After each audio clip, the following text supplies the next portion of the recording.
নমস্কার, দেখছেন talk to Bangla. আমি অভিষেক রয়েছে আপনাদের সাথে। এই মুহূর্তে যে খবর নিয়ে উপস্থিত হয়েছি, আজকে কিন্তু কালীগঞ্জের একদম উপনির্বাচন রয়েছে পশ্চিমবঙ্গে, এবং সেই একটি বিধানসভায় কিন্তু একদম উপনির্বাচন হচ্ছে, যেখানে বাম কংগ্রেস আলাদা করে প্রার্থী দিয়েছে এবং তাছাড়া তৃণমূল কংগ্রেস প্রার্থী দিয়েছে এবং তার সঙ্গে ভারতীয় জনতা পার্টিও প্রার্থী দিয়েছে, তাদের সংগঠন মজবুত না থাকলেও।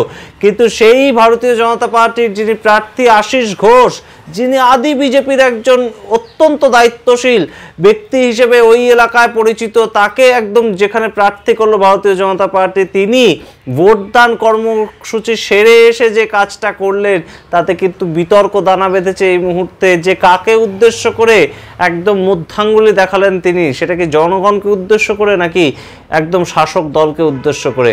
আগে দেখুন যে কি করেছেন আশিস ঘোষ, কিভাবে তিনি মধ্যাঙ্গুলি দেখিয়েছেন, এবং তার পরবর্তীতে এই নিয়ে বিস্তারিত আসছি।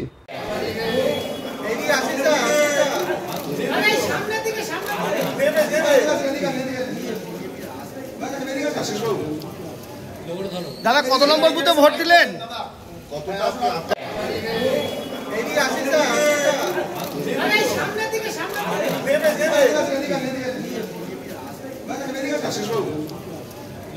দাদা কত নম্বর বুথে ভোট দিলেন?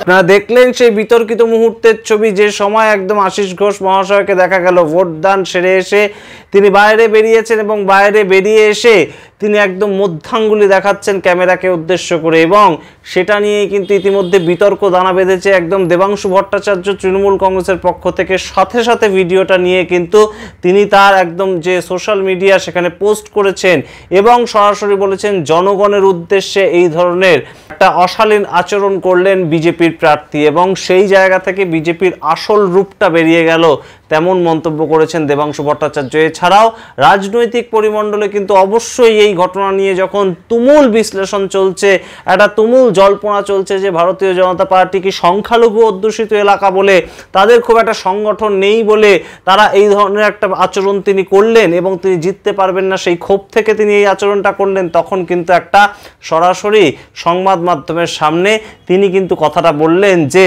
সাধারণত যে প্রথম আঙ্গুল, অর্থাৎ এই যে প্রথম তর্জনীতে একদম ভোটদান করার পরেই যে একটা চিহ্ন দিয়ে দেয়া হয়, সেই চিহ্নটা তাকে দেয়া হয়নি, এবং সেটা নাকি ষড়যন্ত্র মাফিক দেয়া হয়নি, এবং তাকে মধ্যাঙ্গুলিতেই একদম এই ভোটের একদম চিহ্নটা দিয়ে দেওয়া হয়, এবং তাই জন্যই তিনি সেটা দেখিয়েছেন। এটা নাকি চক্রান্ত করে নির্বাচন কমিশনের যারা অফিসার ছিলেন তারা এই ঘটনা ঘটিয়েছেন, এবং তাতে তার কোনো দোষ নেই, এবং সেটা নিয়েও কটাক্ষ করতে ছাড়ছে না তৃণমূল।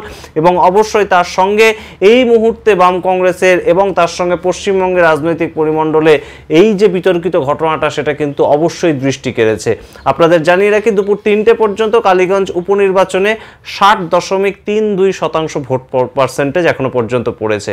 অবশ্যই আমরা নজর রাখবো যে কোন দিকে এগোচ্ছে ফলাফল, এবং ফলাফল বেরোলেই বোঝা যাবে যে বাম কংগ্রেস কোনোভাবে এই যে কালীগঞ্জ উপনির্বাচনে তাদের খাতা খুলতে পারলো কিনা, আগামী 10 মাসের জন্য তাদের কোনো একটা প্রার্থীকে তারা পাঠাতে পারলো কিনা। তারা যে কথাটা বারংবার বলেছিল যে 10টা মাসের জন্য তাদেরকে সময় দিতে হবে, এবং তারা তাহলে কোনোভাবে যে ভারতীয় জনতা পার্টি এবং তৃণমূল কংগ্রেসকে একদম পরাস্ত করার জন্য একজন বিধায়ক একদম সাধারণ মানুষের কাছ থেকে তারা চাইছে, যেখানে পুরো পশ্চিমবঙ্গ থেকে তাদের কোনো বিধায়ক নেই এই মুহূর্তে। সেখানে কালীগঞ্জ উপনির্বাচনে একটা সুযোগ তারা চেয়েছিল, সেটা সাধারণ মানুষ তাদের দেয় নাকি আবারও তৃণমূল কংগ্রেসের যে সিটটা ছিল সেই তৃণমূল কংগ্রেসের কাছেই আবারও ফিরে যায় এই কালীগঞ্জ উপনির্বাচনের সিটটা?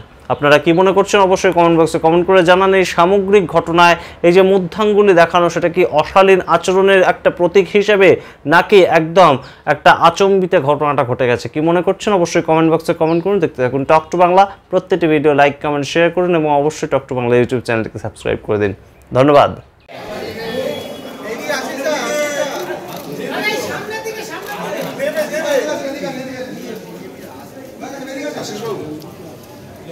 দাদা কত নম্বর বুথে ভোট দিলেন?